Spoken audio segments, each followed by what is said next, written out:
Estamos iniciando o módulo Dança e Educação, aula 1, Introdução.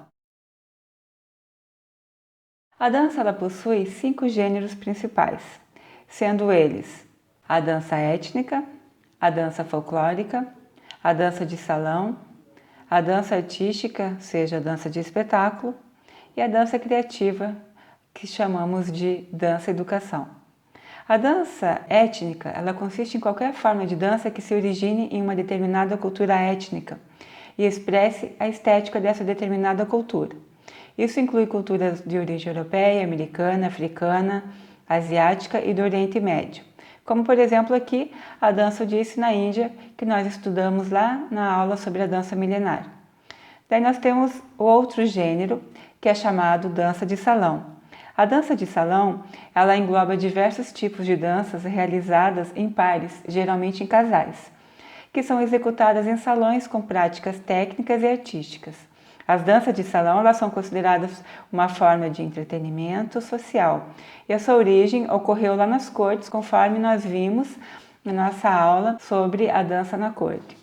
A dança artística ou de espetáculo, ela se originou a partir das danças realizadas na corte no período de Luís XIV, que teve o balé como primeiro estilo de dança levada para os palcos. Esse gênero de dança, ele possui elementos técnicos e é realizada em sua maioria por profissionais ou semiprofissionais, que ensaiam com o objetivo de adquirir um grau de habilidade de movimentos corporais com alto grau técnico. Geralmente esse alto grau técnico, ele não é possível de ser executado pela maioria das pessoas. O objetivo principal é desses grupos profissionais ou semiprofissionais desenvolver uma técnica extremamente elaborada e que seja levado para um palco e ele vai ser apresentado para um público. Daí depois nós temos as danças folclóricas e que nós estudamos no módulo anterior, as danças folclóricas brasileiras, onde nós entendemos que a maioria das danças folclóricas no Brasil se originaram da cultura, das etnias europeia, indígena e africana. Nesse módulo, iremos ter como foco central do nosso curso a dança criativa ou dança-educação. Como a maioria dos teóricos utilizam o termo dança-educação, então esse termo que nós iremos adotar aqui no nosso curso. A dança-educação, então, é o ensino da dança para crianças e jovens dentro do contexto escolar, onde o princípio maior é que esse aluno não vai lá copiar o movimento da coreografia.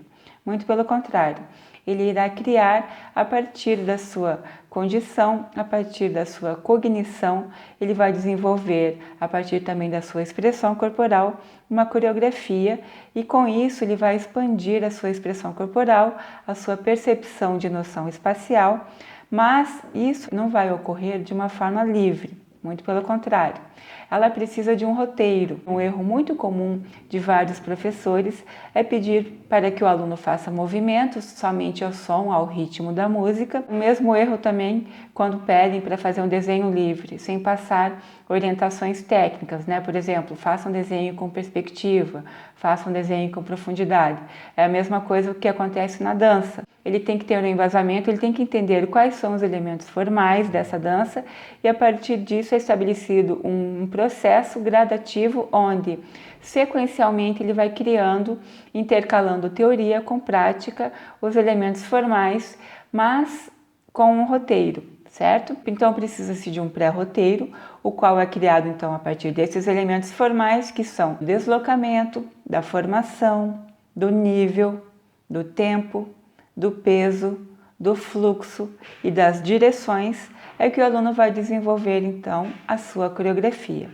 Todos esses elementos serão criados e embasados a partir dos conceitos desenvolvidos pelo teórico, pesquisador, dançarino, teatrólogo e intérprete Rudolf Laban. Então ele foi o pai, o criador da dança-educação, ou seja, da dança criativa. Então nós iremos a partir do sistema de Laban, que são estudos do movimento no espaço, ritmos, formas, o Laban Notation, iremos desenvolver e entender esse conceito de dança, tá?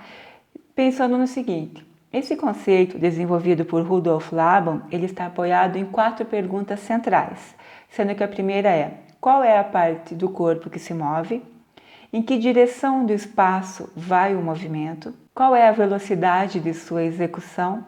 Qual é o grau de intensidade de energia muscular desprendida? Dessas 4 perguntas, que são apoiadas naqueles elementos formais que eu passei para vocês, é que o aluno vai conseguir perceber e desenvolver a coreografia. Então, antes vamos fazer aqui o contexto histórico da dança e educação. Laban dedicou sua vida ao estudo e sistematização da linguagem do movimento em seus diversos aspectos, sendo considerado como o maior teórico da dança do século XX. Ele pesquisou os princípios dos movimentos humanos, além de propor os estudos dos movimentos no espaço. Então, os seus ritmos e esforços incluíam também um sistema bastante preciso para a notação dos movimentos chamado de Laban Notation. As pesquisas de Laban resultaram em um conjunto de elementos básicos que são utilizados até hoje. E ele se apoiou inicialmente no pesquisador, teórico e ator François Delsarte, nascido em 1811 e falecido em 1871. Delsarte ele partia do pressuposto de que o torso, como centro da expressão corporal, ele deveria ser movimentado. Por quê? Até então, o balé era o que predominava na dança. Então, esse movimento do balé ele é vertical, ereto, e ele queria trabalhar algo que desenvolvesse mais a emoção e também a expressão corporal do indivíduo. Então, ele propõe o torso como centro da expressão corporal, e outro elemento que ele vai inserir é a necessidade do gesto, pensando que qual que é a diferença do gesto e o movimento do torso ou do corpo. O corpo, você vai ter o movimento do seu tronco. O gesto, como nós vamos ver aqui nessa imagem, seria o movimento da mão. Então perceba aqui, do lado esquerdo a pessoa está inclinando o seu tronco à frente, para a lateral. Então procurando colocar elementos que vão possibilitar novas formas diferentes do balé clássico de se mover. E do lado direito ele também coloca movimentos com a mão, como que a mão pode ajudar na expressão. Então a partir desses elementos é que Rudolf Laban vai começar a desenvolver o seu método. E uma das formas e conceitos que ele vai estar desenvolvendo na dança e educação é conhecido como a dança coral. Ela inicia seus estudos do movimento, então ele começou mais ou menos lá na década de 1920 a criar e a desenvolver esse conceito. A dança coral, ela oferece um processo que vai trabalhar a percepção do corpo humano, do indivíduo, de uma forma lúdica, através de uma improvisação dirigida. Então percebam bem que é uma improvisação dirigida, tá? Então ela não é algo livre, ele vai ter um direcionamento, tá? O aluno vai ter um apoio para daí ele criar a sua coreografia. Então a dança coral, além de ter a ludicidade, além de trabalhar os elementos formais, ela também vai se apoiar na kinesfera. O que seria a kinesfera? É a esfera que delimita o limite natural do espaço pessoal do entorno do corpo. É o limite de alcance. Então, é tudo o que podemos alcançar com todas as partes do corpo, perto ou longe, grande ou pequeno, com variações de direção. Aqui, ó, eu vou mostrar um vídeo para vocês. Ele foi feito em 1920, então ele não está com uma qualidade muito boa. Mas vocês conseguem perceber aqui a forma, é um movimento coletivo, onde eles estão trabalhando ali os elementos formais, que vocês vão entender um pouco mais à frente, mas deslocamento, peso e a questão da kinesfera, tá? Ó, a kinesfera, então, perceba aqui, ele vai para a direita, ele vai para a esquerda, ele está procurando trabalhar as direções dentro de um espaço. Então, o outro princípio é o Laban Notation.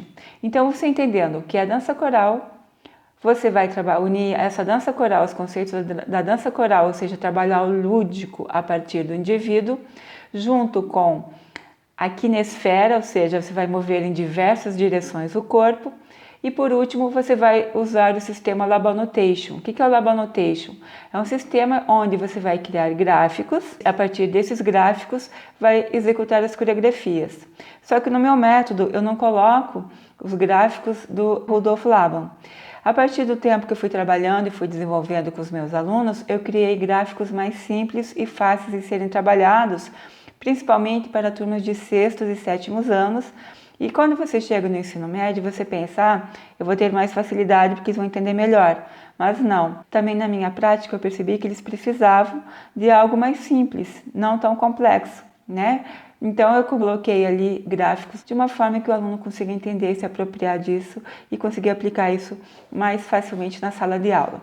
Então, a partir desses 3 elementos, você vai conseguir desenvolver. Então vamos retomar aqui. A dança coral é a base da dança criativa, ou seja, da dança educação. A kinesfera, que são possibilidades de explorar no espaço a dança criativa. E a partir disso, nós teremos o Label Notation, que é um roteiro a partir de gráficos, que é o método, que é o segredo para você trabalhar isso. Mas não se preocupe, você está achando muita coisa, porque até o final desse módulo e principalmente no outro módulo, eu vou passar para você bem detalhado. Então, na prática, o que vai ser? Entender cada elemento formal e gradativamente inseri-lo na criação da coreografia a partir de um roteiro anotado em forma de gráficos. Então, qual que é a metodologia? Vamos acompanhar aqui no slide. Primeiro, eu coloquei ali para vocês o elemento formal. Veja que o lado direito é descrição, ou seja, você vai explicar para o aluno o que é, por exemplo, deslocamento. Deslocamento é como voo de um lugar para o outro. Aqui eu coloquei o movimento corporal, tá? Daí, depois, a partir dele ter esse entendimento, o que significa esse elemento formal, ele vai para o gráfico, ou seja, vai fazer um desenho em forma de gráfico. E terceiro, ele vai executar, ele vai ensaiar, vai olhar o gráfico e vai executar esse movimento. É um passo a passo, ele é intercalado. Ou seja, cada elemento formal será estudado com teoria e prática. Então, esse é um dos pontos centrais do segredo do método. É você intercalar. Como disse novamente, 2 erros comuns. O primeiro é chegar lá com o aluno e deixar o movimento livre, sem ter um direcionamento. Segundo é querer fazer tudo numa vez, né? Não, é um passo a passo. Você vai explicar, eu vou ensinar vocês como fazer o gráfico para, né, você conseguir passar isso para o seu aluno. Só que a minha sugestão é a seguinte: você também fazer isso na prática. Então, você vai, por isso que lá no início do curso, né, eu deixei aquele aviso para você ter um Moleskine, um caderno de desenho, enfim, um material para que você vai começar a anotar em forma de gráfico e é importante que você também execute isso, que você faça também essa atividade, tá bom? Continuando aqui. Então, vamos retomar. Você vai aprender o que é o elemento formal, vai descrever, vai explicar isso para o aluno. Depois você vai colocar o gráfico, ou seja, você vai colocar o roteiro. E por último, você vai fazer o quê? A coreografia, a execução. Então, primeiro a teoria, em forma de explicação para o seu aluno. Segundo, ele vai fazer no papel esse gráfico em forma de desenho, que é o roteiro que ele vai estar criando. E o terceiro vai ser a execução, ou seja, ele vai ensaiar essa coreografia, porque no primeiro momento ele vai estar individual, depois ele vai estar em dupla, depois ele vai estar em trio, daí até chegar em 5. O ideal é sempre trabalhar com 5 integrantes, tá? Então é uma coisa que funciona. Então eu percebo que quem fez, por exemplo, o curso de teatro é a mesma divisão que eu faço também para as aulas de teatro, que ao longo dos anos da minha experiência foi o que funcionou, tanto na minha experiência como escola profissional, como enquanto educadora de 6º ano até a universidade. Tá? Então são grupos de 5 integrantes. Eu experimentei com mais, com 10, com 15, mas o que funciona são com 5 integrantes, é o que funciona melhor, certo? Então nos encontramos lá na próxima aula.